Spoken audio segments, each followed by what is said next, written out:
James Baldwin versus William Buckley. Subject: has the American dream been achieved at the expense of the American Negro?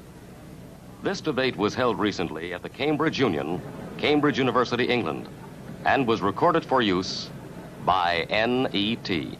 Well, here we are in the debating hall of the Cambridge Union. Hundreds of undergraduates and myself waiting for what could prove one of the most exciting debates in the whole 150 years of the Union history. I don't think I've ever seen the Union so well attended. There are undergraduates everywhere. They're on the benches, they're on the floor, they're in the galleries, and there are a lot more outside clamoring to get in. Well, the motion that has drawn this huge crowd tonight is this: that the American dream has been achieved at the expense of the American Negro. The debate will open with two undergraduate speakers, one from each side, and then we shall have the first distinguished guest, Mr. James Baldwin, the well-known American novelist who's achieved a worldwide fame with his novel Another Country. Then opposing the motion will be Mr. William Buckley, also an American, very well known as a conservative in the United States. I must stress, a conservative in the American sense, author of a book called Up From Liberalism, and editor of the National Review, one of the early supporters of Senator Goldwater. Well, this is the setting of the debate, and at any moment now the President will be leading in his officers and his distinguished guests. He'll take his chair and the debate will begin.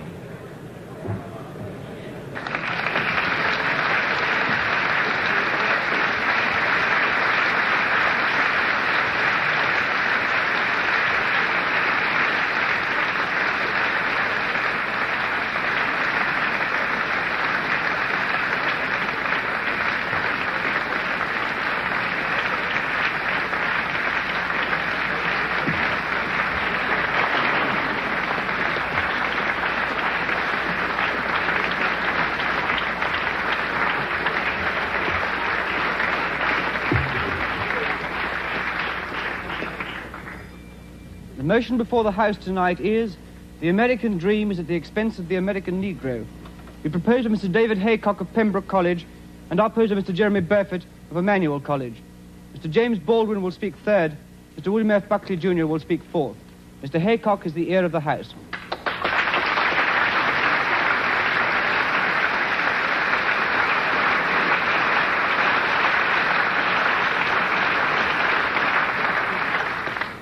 Mr. President, sir, it is the custom of the House for the first speaker in any debate to extend a formal welcome to any visitors to the House.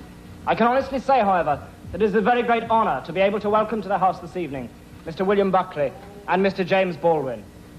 Mr. William Buckley has the reputation of possibly being the most articulate conservative in the United States of America.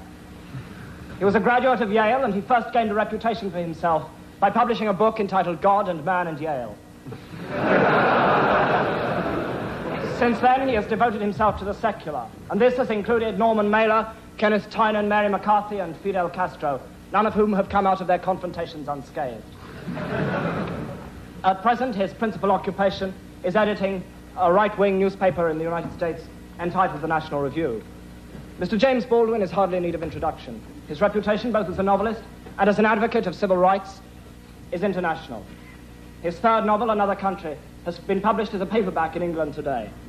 Mr. Baldwin and Mr. Buckley are both very welcome to the House this evening.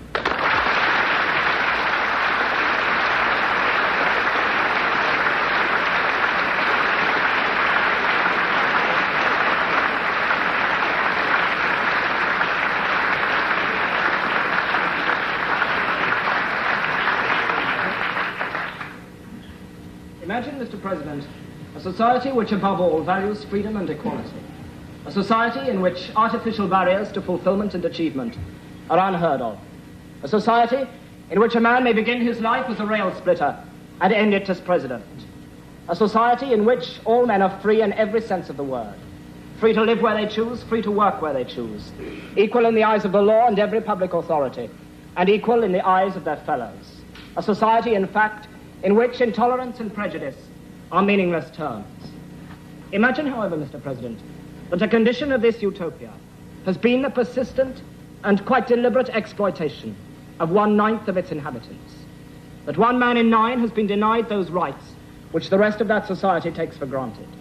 That 1 man in 9 does not have the chance for fulfillment or realization of his innate potentialities. That 1 man in 9 cannot promise his children a secure future and unlimited opportunities. Imagine this, Mr. President, and you have what is, in my opinion, the bitter reality of the American dream. A few weeks ago, Martin Luther King had to hold a nonviolent demonstration in Selma, Alabama, in his drive to register Negro voters. By the end of the week of his demonstrations, he was able to write quite accurately in a national fundraising letter from Selma, Alabama jail, "There are more Negroes in prison with me than there are on the voting rolls." When King wrote that letter, 335 out of 32,700 Negroes in Dallas had the vote, 1% of the Dallas population. After a mass march to the courthouse, 237 Negroes, King among them, were arrested. The following day, 470 children who had deserted their classrooms to protest against King's arrest were charged with juvenile delinquency. 36 adults on the same day were charged with contempt of court for picketing the courthouse while State Circuit Court was in session. On the following day, 111 people were arrested on the same charge, despite their claim that they merely wanted to see the voting registrar. 400 students were arrested and taken to the armory, where many of them spent the night on a cold cement floor. The following day, the demonstration spread to Marion, Alabama. In Marion, Negroes outnumber whites by 11,500 to 6,000 people, and yet only 300 are registered to vote. Negroes in Marion were anxious to test the public accommodation section of the civil rights law. They entered a drugstore, and there they were served with Coca-Cola laced with salt, and were told that hamburgers had risen to $5 each. After the arrest of 15 Negroes for protesting against this treatment, 700 Negroes boycotted their classes next day and marched in orderly fashion to the jail. There they sang civil rights songs until they were warned by a state trooper that they would be arrested if they sung one more song. Of course, they sang another song, and of course all 700 were arrested. American society has felt fit to use Negro labor. It has felt fit to use the blood of the Negro in 2 world wars. It has felt fit to listen to his music. It has felt fit to laugh at his jokes. And yet, as far as I am concerned, it has never felt fit to give the American Negro a fair deal. And for this reason, Mr. President, I would beg leave to propose the motion that the American dream is at the expense of the American Negro.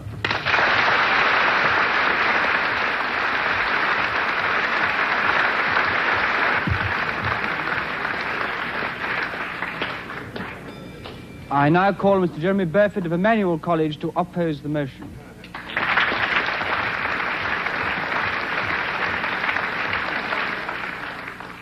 Now have Mr. Jeremy Burford of Emmanuel College, who is the first undergraduate opposing the motion. James Baldwin is well known as one of the most vivid and articulate writers about the Negro problem in America. Mr. Baldwin had a difficult childhood, and he has personally himself suffered discrimination and ill treatment in the South of America. And I would like to say at this time that it is not the purpose of this side of the House to condone that in any way at all. It is not our purpose to oppose civil rights. It is our purpose to oppose this motion. And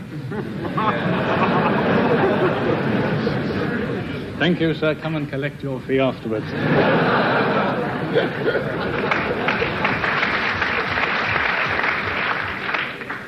This side of the House denies that the American dream has in any way been helped by this undoubted inequality and suffering of the Negro. We maintain that, in fact, it has hindered the American dream.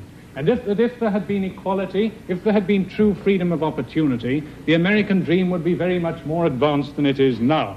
If the American dream has made any progress, and I think it has been made in spite of the suffering and inequality of the American Negro, and not because of it. Now, it is also implied from this motion that the American dream is encouraging and worsening the suffering of the American Negro. This is emphatically not the case. The American dream, the American economic prosperity and respect for civil liberties, has been the main factor in bringing about the undoubted improvement in race relations in America in the last 20 years. And Professor Arnold Rose, who is the author of The Negro in America, which is perhaps the definitive work on the subject, who is also a contributor to what was called a freedom pamphlet, so I should imagine that if he has any bias at all, it is in favor of the Negro. He said that this improvement in race relations will be seen in years to come as remarkably quick. And he has put it down to three main causes: increased industrialization and technical advance, the increased social mobility of the American people, and the economic prosperity. And I would put it to this House that industrialization and economic prosperity are two of the main ingredients of the American dream. And at the same time, again, I do not want to say that the Negro in America is treated fairly, but at the same time, the average per capita income of Negroes in America is exactly the same as the average per capita income of people in Great Britain. Now, I found that absolutely amazing, and I understand that some of you do as well. So I have got the reference here from the United States News and World Report of July the 22nd, 1963, in which it points out, this will have to be the last interruption I take, as time is running short. Mr. President, on a point of information, is the Speaker talking of real income or money income? Yeah, I'm talking of money. I'm talking of money income, and I would not wish to disguise that. I would also say that in terms of this, there are only 5 countries in the world where the income is higher than that of the American Negro, and they do not include countries like West Germany and France and Japan. Now, there are in America 35 Negro millionaires. There are Negro 6,000 doctors and so on. Now, I do not, by saying this, wish to emphasize that the Negro is fairly treated. I merely wish to try and convey a more realistic and objective account of the situation of the Negro.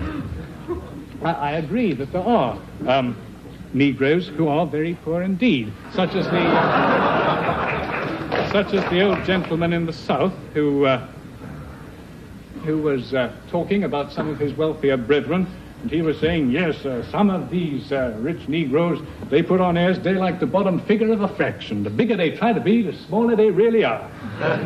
I would repeat, Mr. President, sir, in the last minute I have, that this debate is not whether civil rights should be extended to American Negroes or not. If it were, it would be a very easy motion to argue for and a very easy motion to vote for.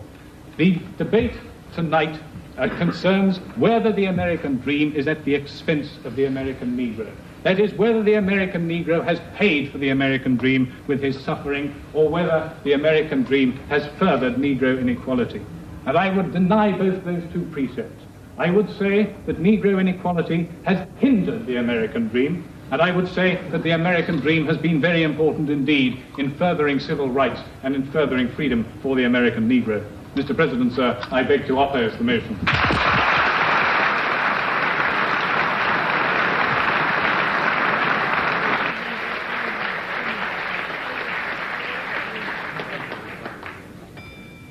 It is now with very great pleasure and a very great sense of honor that I call Mr. James Baldwin to speak third to this motion.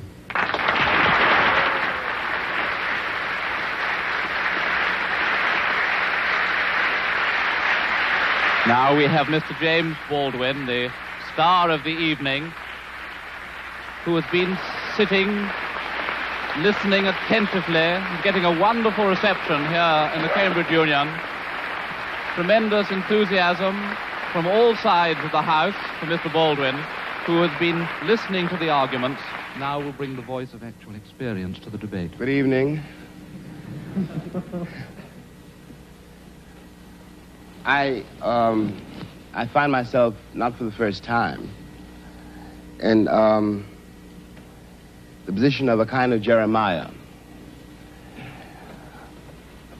For example, I don't disagree with Mr. Burford that the inequality suffered by the American Negro population of the United States has hindered the American dream. Indeed it has. I quarrel with some other things he has to say. The other, deeper element of a certain awkwardness I feel has to do with It has to do with one's point of view. I have to put it that way. One's sense, one's system of reality. It would seem to me that the proposition before the House, if I put it that way, is the American dream at the expense of the American Negro, or the American dream is at the expense of the American Negro, is a question hideously loaded, and that one's response to that question, or one's reaction to that question, has to depend on an effect on where you find yourself in the world, what your sense of reality is, what your system of reality is. That is, it depends on assumptions which we hold so deeply as to be scarcely aware of them. A white South African, or a Mississippi sharecropper, or a Mississippi sheriff, or a Frenchman driven out of Algeria, all have, at bottom, a system of reality which compels them to, for example, in the case of the French exile from Algeria, to defend French reasons for having ruled Algeria.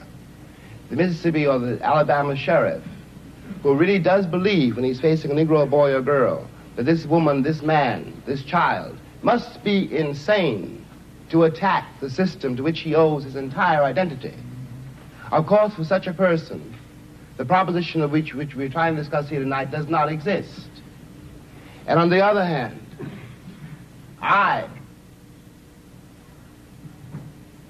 have to speak as one of the people who've been most attacked by what we must now here call the Western or the European system of reality. What white people in the world, because the doctrine of white supremacy, I hate to say it here, comes from Europe. That's how it got to America. Beneath, then, whatever one's reaction to this proposition is, has to be the question of whether or not civilizations can be considered as such equal, or whether one civilization has the right to overtake and subjugate and in fact to destroy another. Now what happens when that happens? Leaving aside all the physical facts which one can quote, leaving aside rape or murder, leaving aside the bloody catalog of oppression, which we are in one way too familiar with already, what this does to the subjugated, the most private, the most serious thing this does to the subjugated, is to destroy his sense of reality. It destroys, for example, his father's authority over him. His father can no longer tell him anything because the past has disappeared, and his father has no power in the world. This means, in the case of an American Negro, born in that glittering republic, and in the moment you are born, since you don't know any better, every stick and stone and every face is white, and since you have not yet seen a mirror, you suppose that you are too. It comes as a great shock around the age of 5 or 6 or 7 to discover that the flag to which you have pledged allegiance, along with everybody else, has not pledged allegiance to you. It comes as a great shock to discover that Gary Cooper killing off the Indians when you were rooting for Gary Cooper, that the Indians were you. It comes as a great shock to discover that the country, which is your birthplace, and to which you owe your life and your identity, has not in its whole system of reality evolved any place for you. The disaffection, the demoralization, and the gap between one person and another, only on the basis of the color of their skins, begins there and accelerates throughout a whole lifetime, so that presently you realize you're 30 and are having a terrible time managing to trust your countrymen. By the time you are 30, you have been through a certain kind of mill. And the most serious effect of the mill you've been through is again not the catalog of disaster. The policemen, the taxi drivers, the waiters, the landlady, the landlord, the banks, the insurance companies, the millions of details, 24 hours of every day, which spell out to you that you are a worthless human being. It is not that. is by that time you've begun to see it happening in your daughter or your son or your niece or your nephew. You are 30 by now, and nothing you have done has helped you to escape the trap. But what is worse than that is that nothing you have done, and as far as you can tell, nothing you can do, will save your son or your daughter from meeting the same disaster and not impossibly coming to the same end. Now, we're speaking about expense. I suppose there are several ways to address oneself to some attempt to define what that word means here.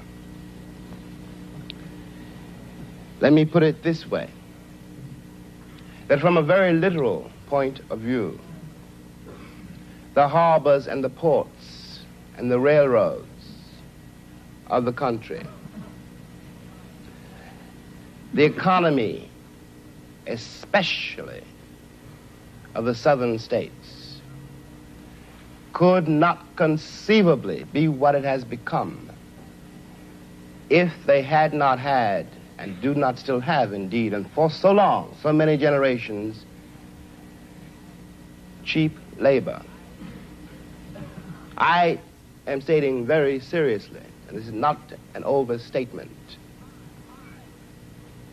that I picked the cotton, and I carried it to market, and I built the railroads under someone else's whip for nothing.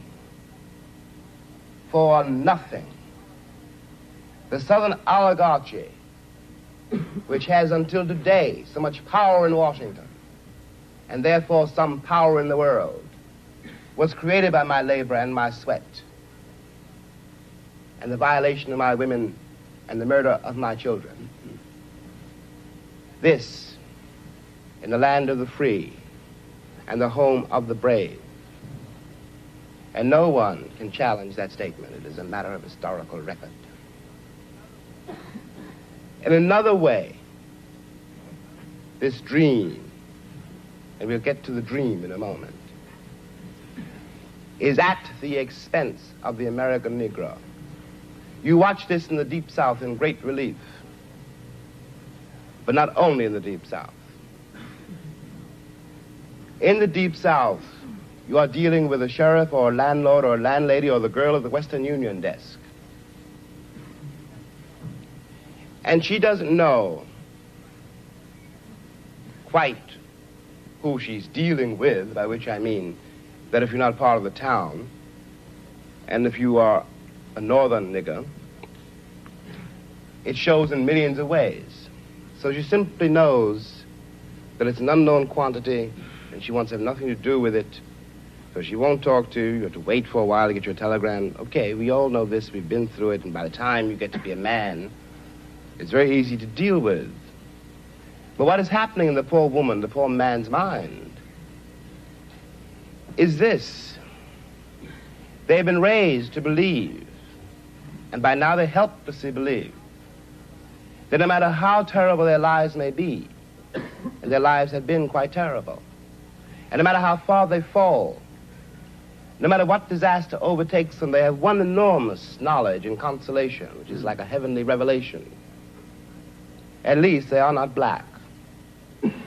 Now I suggest that of all the terrible things that can happen to a human being, that is one of the worst. I suggest that what has happened to white Southerners is in some ways, after all, much worse than what has happened to Negroes there. Because Sheriff Clark in Selma, Alabama, cannot be considered, no one can be dismissed as a total monster. I'm sure he loves his wife, his children. I'm sure that, he likes to get drunk. He's, after all, one's got to assume, and he is visibly a man like me. But he doesn't know what drives him to use the club to menace with the gun, and to use a cattle prod. Something awful must have happened to a human being to be able to put a cattle prod against a woman's breast, for example. What happens to the woman is ghastly. What happens to the man who does it is in some ways much, much worse. This is being done, after all, not 100 years ago, but in 1965, in a country which is blessed with what we call prosperity, a word we won't examine too closely, with a certain kind of social coherence, which calls itself a civilized nation and which espouses the notion of the freedom of the world.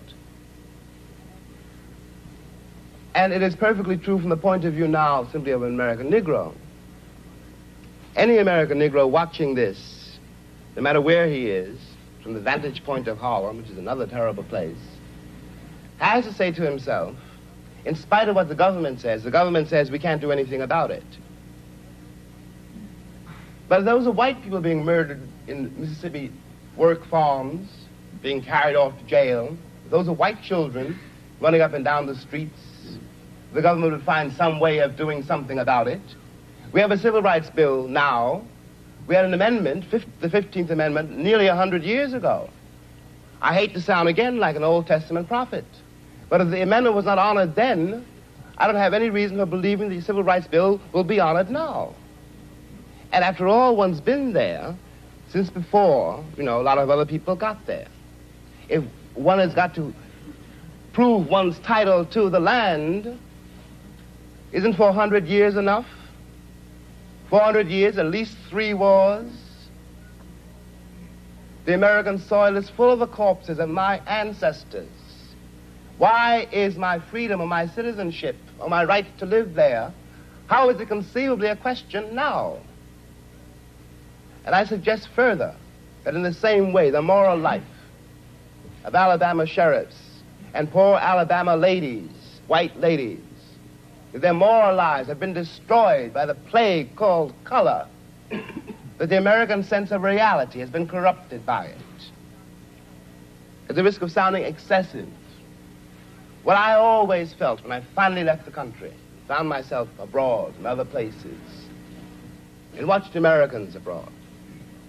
And these are my countrymen, and I do care about them. And even if I didn't, there is something between us. We have the same shorthand. I know, when I look at a girl or a boy from Tennessee, where they came from in Tennessee, and what that means. No Englishman knows that, no Frenchman, no one in the world knows that except another black man who comes from the same place. One watches these lonely people denying the only kin they have. We talk about integration in America as though it was some great new conundrum. The problem in America is that we've been integrated for a very long time. Put me next to any African, and you will see what I mean. And my grandmother was not a rapist. What we are not facing is the results of what we've done. What one begs the American people to do for all our sakes is simply to accept our history. I was there not only as a slave, but also as a concubine. One knows the power, after all, which can be used against another person if you've got absolute power over that person. It seemed to me when I watched Americans in Europe that what they didn't know about Europeans was what they didn't know about me. They weren't trying, for example, to be nasty to the French girl or rude to the French waiter. They didn't know they hurt their feelings. They didn't have any sense that this particular woman, this particular man, though they spoke another language and had different manners and ways, was a human being. And they walked over them with the same kind of bland ignorance, condescension, charming and cheerful, with which they'd always patted me on the head and called me shine, and were upset when I was upset. What is relevant about this is that whereas 40 years ago when I was born, the question of having to deal with what is unspoken by the subjugated, what is never said to the master. However, having to deal with this reality was a very remote possibility. It was in no one's mind. When I was growing up, I was taught in American history books that Africa had no history, and neither did I. That I was a savage, about whom the less said the better, who had been saved by Europe and brought to America. And of course, I believed it. I didn't have much choice. Those are the only books there were. Everyone else seemed to agree. If you walk out of Harlem, ride out of Harlem, downtown, the world agrees. What you see is much bigger, cleaner, whiter, richer, safer than where you are. They collect the garbage. People obviously can pay their life insurance. The children look happy, safe. You're not. And you go back home. And it would seem then, of course, that it's an act of God, that this is true, that you belong where white people have put you. It is only since the Second World War that there's been a counter-image in the world. And that image not come about through any legislation on the part of any American government, but through the fact that Africa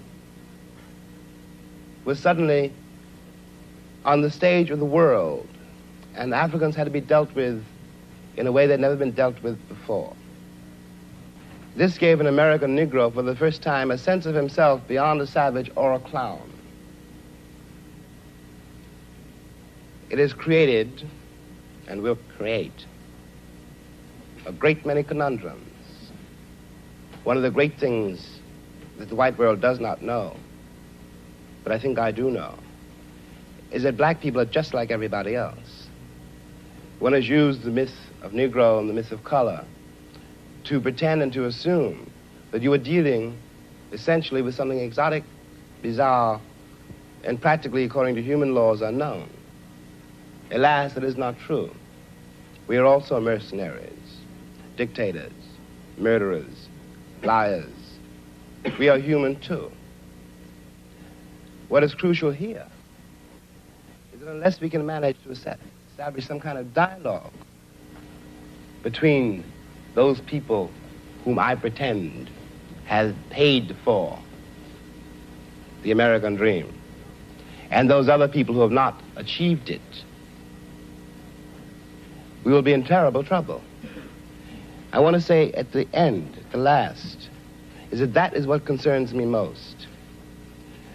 We are sitting in this room, and we are all, at least we like to think we are, relatively civilized, and we can talk to each other at least on certain levels, so that we could walk out of here assuming that the measure of our enlightenment, or at least our politeness, has some effect on the world. It may not.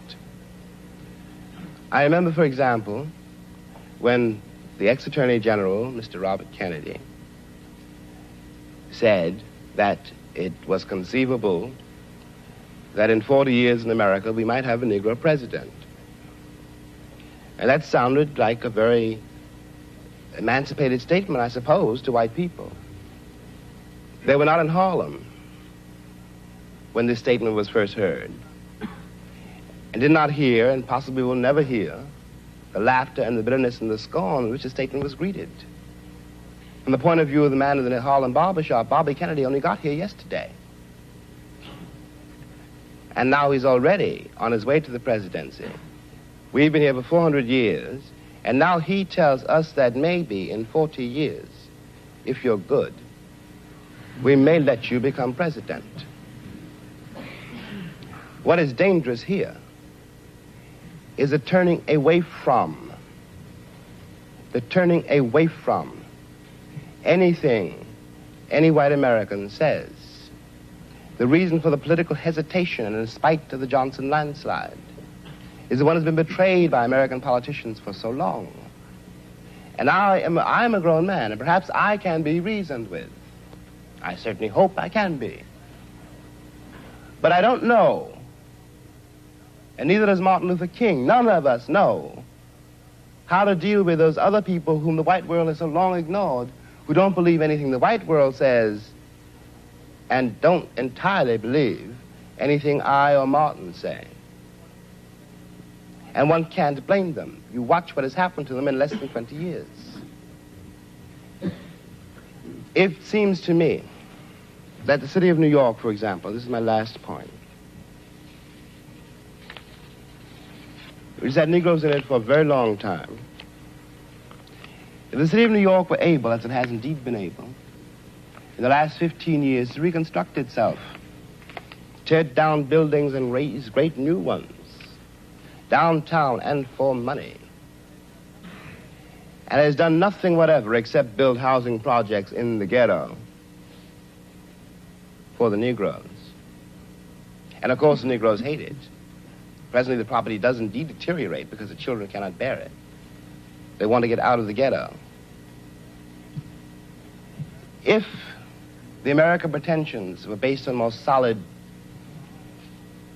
a more honest assessment of life and of themselves, it would not mean for Negroes, when someone says urban renewal, that Negroes simply are going to be thrown out into the streets, which is what it does mean now. This is not an act of God. We're dealing with a society made and ruled by men. If the American Negro had not been present in America, I am convinced that the history of the American labor movement would be much more edifying than it is. It is a terrible thing for an entire people to surrender to the notion that 1/9 of its population is beneath them. And until that moment, until the moment comes when we, the Americans, we, the American people, are able to accept the fact that I have to accept, for example, that my ancestors are both white and black, that on that continent we are trying to forge a new identity for which we need each other, and that I am not a ward of America. I am not an object of missionary charity. I am one of the people who built the country. Until this moment, there is scarcely any hope for the American dream, because the people who are denied participation in it, by their very presence, will wreck it. And if that happens, it's a very grave moment for the West. Thank you.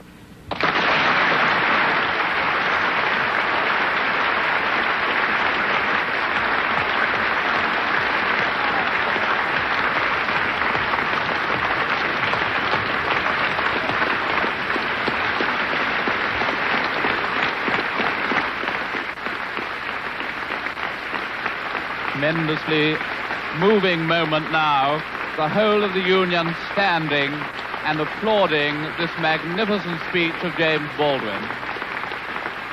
Never seen this happen before in the Union in all the years that I have known it. Baldwin smiling, obviously delighted by his reception, tremendously moved by it.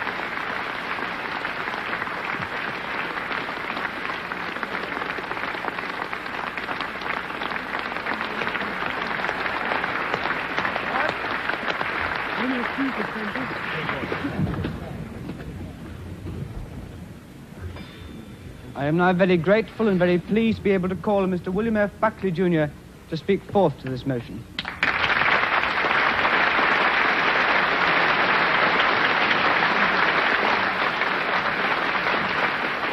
Now we have Mr. William Buckley, who will need all his skill to establish a ascendancy over his audience, which has clearly been so deeply moved. Thank you, Mr. by the President. eloquence and Baldwin. personal experience of the preceding speaker. Take heart, Mr. Burford. Gentlemen.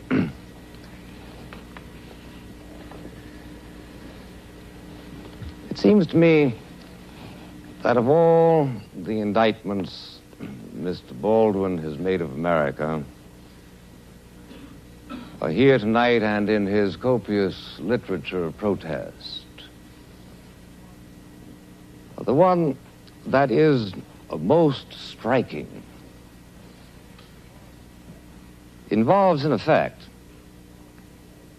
the refusal of the American community to treat him other than as a Negro. The American community has refused to do this. The American community, almost everywhere he goes, treats him with the kind of unction, the kind of satisfaction at posturing carefully for his flagellations of our civilization, that indeed, quite properly, commands the contempt which he so eloquently showers upon us. It is impossible, in my judgment, to deal with the indictment of Mr. Baldwin unless one is prepared to deal with him as a white man. Unless one is prepared to say to him, the fact that your skin is black is utterly irrelevant to the arguments that you raise.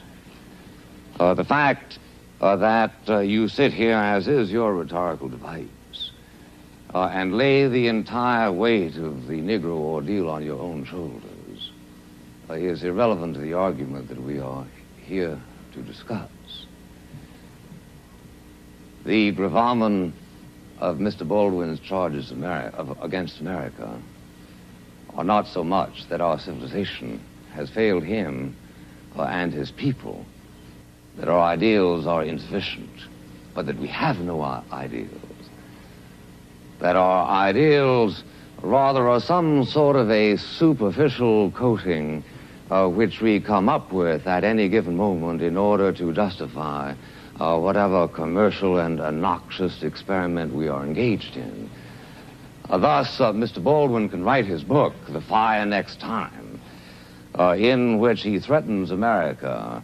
He didn't, in writing that book, speak with the British accents that he used exclusively tonight, in which he threatened America with the necessity for us to jettison our entire civilization. The only thing that the white man has that the Negro should want, he said, is power. And he is treated from coast to coast in the United States with a kind of unctuous doesn't choose to give way. The interrupter must, and he has done. The interrupter now said down. Goes beyond anything that was ever expected from the most servile Negro creature by a Southern family. I propose to pay him the honor this night of saying to him, Mr. Baldwin, I am going to speak to you without any reference whatever to those surrounding protections which you are used to in virtue of the fact that you are a Negro. And here we need to ask the question, what in fact shall we do about it, Mr. President? What shall we in America try to do, for instance, to eliminate those psychic humiliations which I join Mr. Baldwin in believing are the very worst aspects of this discrimination? You found it a source of considerable mirth to laugh away the statistics of my colleague, Mr. Burford. I don't think they are insignificant.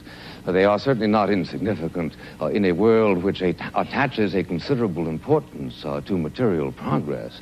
It is, in fact, the case that 7/10 of the white income of the United States is equal to the income that is made by the average Negro. I don't think this is an irrelevant statistic, ladies and gentlemen. It takes a capitalization of $15,000, $16,000, $17,000 per job in the United States. This is a capitalization that was not created exclusively as a result of Negro travail. My great-grandparents worked too. Presumably yours worked also. I don't know of anything that has ever been created without the expense of something. All of you who hope for a diploma here are going to do that at the expense of a considerable amount of effort.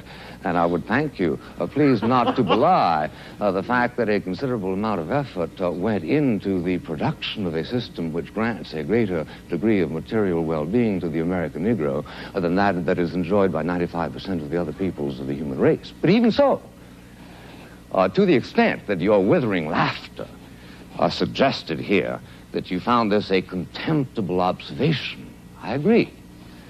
I don't think it matters that there are 35 millionaires among the Negro community. If there were 20 million millionaires among the Negro community of the United States, I would still agree with you that we have a dastardly situation. But I'm asking you not not to make politics as the crow flies, to use the fleeted phrase of Professor Oakeshott, but rather to consider what, in fact, is it that we Americans ought to do? What are your instructions that I'm to take back to the United States, my friend? I want to know what it is that we should do, and especially I want to know whether it is time, in fact, to abandon the American dream as it has been defined by Mr. Haycock and Mr. Burford. What, in fact, is it that we ought to do, for instance, to avoid two humiliations mentioned by Mr. Baldwin as being a part of his own experience during his lifetime. At the age of 12, you will find on reading his book, he trespassed outside the ghetto of Harlem and was taken by the scruff of the neck by a policeman on 42nd Street and Madison Avenue and said, "Here, you nigger, go back to where you belong." 15, 20 years later, he goes in and asks for a Scotch whiskey at the airport at Chicago and is told by the white barman that he is obviously underage and under the circumstances cannot be served. I know from your faces that you share with me the feeling of compassion and the feeling of outrage that this kind of thing should have happened. What, in fact, are we going to do to this policeman? And what, in fact, are we going to do to this barman? How are we going to avoid the kind of humiliations that are perpetually visited on members of a minority race? Obviously, the first element is concern. We've got to care that it happens. We have got to do what we can to change the warp and woof of moral thought in society in such fashion as to try to make it happen less and less. Let me urge this point to you, which I can do with authority, my friends, the only thing that I can tonight. And that is to tell you that in the United States, there is a concern for the Negro problem. Now, if you get up to me and say...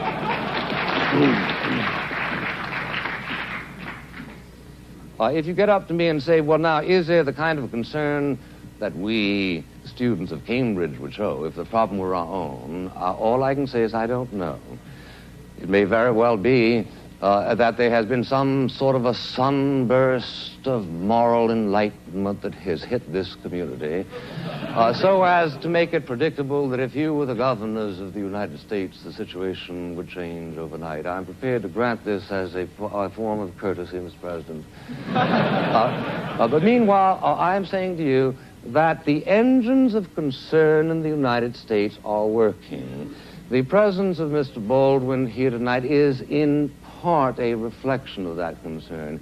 You cannot go to a university in the United States, a university in the United States presumably also governed by the Lord Spiritual, as you are, in which Mr. Baldwin is not the toast of the town.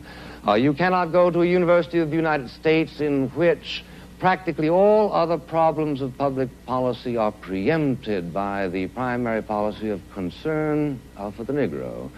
I challenge you to name me another civilization anytime, anywhere in the history of the world in which the problems of a minority, which have been showing considerable material and political advancement, is as much a subject of dramatic concern as it is in the United States. Let me just say finally, ladies and gentlemen, this. There is no instant cure for the race problem in America. And anybody who tells you that there is a charlatan and ultimately a boring man. Boring precisely because he is then speaking in the kind of abstractions that do not relate to the human experience. The trouble in America where the Negro community is concerned is a very complicated one. I urge those of you who have an actual rather than a purely ideologized interest in the problem to read the book Beyond the Melting Pot by Professor Glaser, also co-author of The Lonely Crowd, a prominent Jewish intellectual, who points to the fact that the situation in America where the Negroes are concerned is extremely complex as a result of an unfortunate conjunction of two factors. One, is the dreadful efforts to perpetuate discrimination by many individual American citizens as a result of their lack of that final and ultimate concern which some people are truly trying to agitate the other, is as a result of the failure of the Negro community itself to make certain exertions which were made by other minority groups during the American experience. If you can stand a statistic not of my own making, let me give you one which Professor Glaser considers as relevant. He says, for instance, in 1900, there were 3,500 Negro doctors in America. In 1960, there were 3,900, an increase in 400. Is this because there were no opportunities, as has been suggested by Mr. Haycock and also by Mr. Baldwin implicitly? No, says Professor Glaser. There are a great many medical schools who are by no means practice discrimination, who are anxious to receive and to train Negro doctors. There are scholarships available to put them through, but in fact that particular energy, which he remarks was so noticeable in the Jewish community and to a certain and lesser extent in the Italian-Irish community, for some reason is not there. We should focus on the necessity to animate this particular energy, but he comes to the conclusion, which strikes me as plausible, that the people who can best do it, who can do it most effectively, are Negroes themselves. Let me conclude by reminding you, ladies and gentlemen, that where the Negro is concerned, the danger, as far as I can see at this moment, is that they will seek to reach out for some sort of radical solutions on the basis of which the true problem is obscured. They have done a great deal to focus on the fact of white discrimination against the Negroes. They have done a great deal to agitate a moral concern, but where, in fact, do they go now? They seem to be slipping, if you will read carefully, for instance, the words of Mr. Bayard Rustin, towards some sort of a Procrustean formulation which ends up less urging the advancement of the Negro than the regression of the white people. 14 times as many people in New York City born of Negroes are illegitimate as of whites. This is a problem. How shall we address it? By seeking out laws that encourage illegitimacy in white people? This, unfortunately, tends to be the rhetorical momentum that some of their arguments are taking. One thing you might do, Mr. Buckley, is let them vote in Mississippi. I agree. I agree.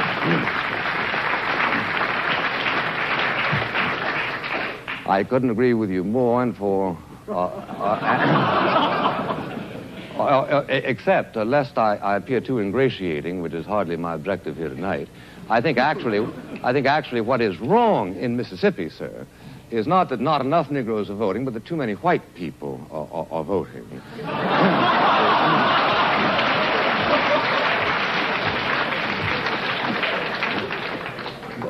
Booker T. Washington said that the important thing where Negroes are concerned is not that they hold public office, but that they be prepared to hold public office. Not that they vote, but that they be prepared to vote. What are we going to do with the Negroes, having taught the Negroes in Mississippi to despise Barnett, Ross Barnett? Shall we then teach them to emulate their cousins in Harlem and adore Adam Clayton Powell, Jr.? It is much more complicated, sir, than simply the question of giving them the vote. If I were myself a constituent of the community of Mississippi at this moment, what I would do is vote to lift the standards of the vote so as to disqualify 65% of the white people who are presently voting. Not simply to give the...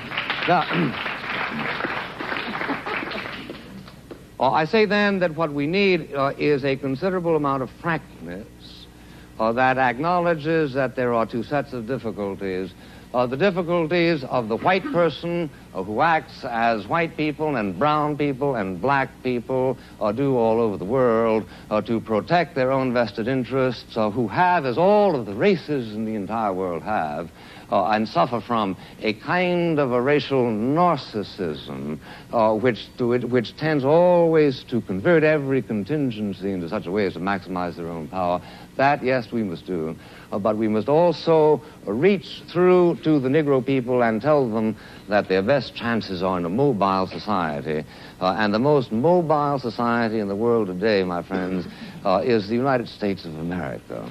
The most mobile society of the United States, in the world is the United States of America, and it is precisely that mobility which will give opportunities to the Negroes which they must be encouraged to take.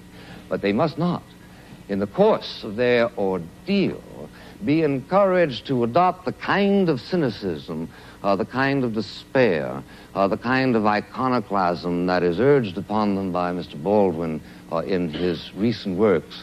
Because of one thing, I can tell you, I believe with absolute authority, that where the United States is concerned, if it ever becomes a confrontation between a continuation of our own sort of idealism, the private stock of which, granted, like most people in the world, we tend to lavish only every now and then on public enterprises, reserving it so often for our own irritations and pleasures. But the fundamental friend of the Negro people in the United States is the good nature, and is the generosity, and is the good wishes, is the decency, the fundamental decency that do lie at the reserves of the spirit of the American people. These must not be laughed at, and under no circumstances must they be laughed at, and under no circumstances must America be addressed and told that the only alternative to the status quo is to overthrow that civilization which we consider to be the faith of our fathers, the faith indeed of your fathers.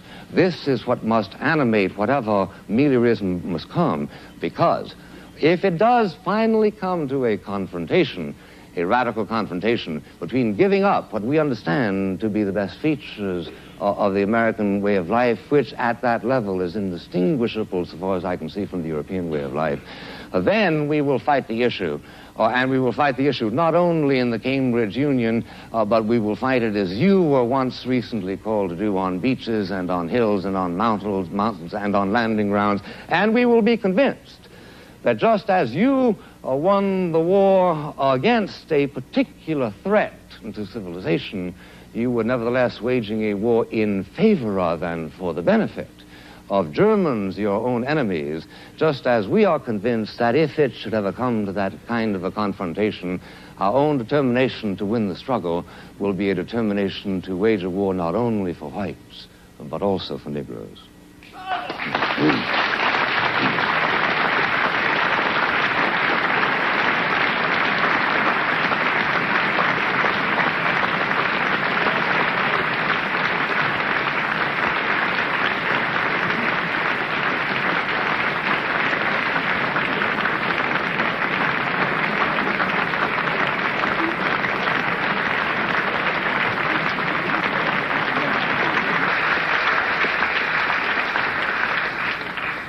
Will the tellers take their places, please? They voted in favor of the motion being that the American dream is at the expense of the Negro. They voted in favor of that motion 544 persons and against 164 persons. The motion is therefore carried by 380 votes. I declare the House to stand adjourned.